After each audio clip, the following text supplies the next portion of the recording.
کہہ دو کہ جو شخص گمراہی میں پڑا ہوا ہے رحمان اس کو آہستہ آہستہ مہلت دیے جاتا ہے، یہاں تک کہ جب اس چیز کو دیکھ لیں گے جس کا ان سے وعدہ کیا جاتا ہے، خواہ عذاب اور خواہ قیامت،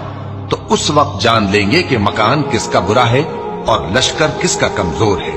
اور جو لوگ ہدایت یاب ہیں اللہ ان کو زیادہ ہدایت دیتا ہے، اور نیکیاں جو باقی رہنے والی ہیں وہ تمہارے پروردگار کے ہاں صلے کے لحاظ سے خوب اور انجام کے اعتبار سے بہتر ہیں۔ بھلا تم نے اس شخص کو دیکھا جس نے ہماری آیتوں سے کفر کیا اور کہنے لگا کہ اگر میں از سر نو زندہ ہوا بھی تو یہی مال اور اولاد مجھے وہاں ملے گا؟ کیا اس نے غیب کی خبر پالی ہے یا اللہ کے یہاں سے عہد لے لیا ہے؟ ہرگز نہیں، یہ جو کچھ کہتا ہے ہم اس کو لکھتے جاتے اور اس کے لیے آہستہ آہستہ عذاب بڑھاتے جاتے ہیں،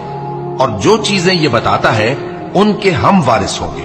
اور یہ اکیلا ہمارے سامنے آئے گا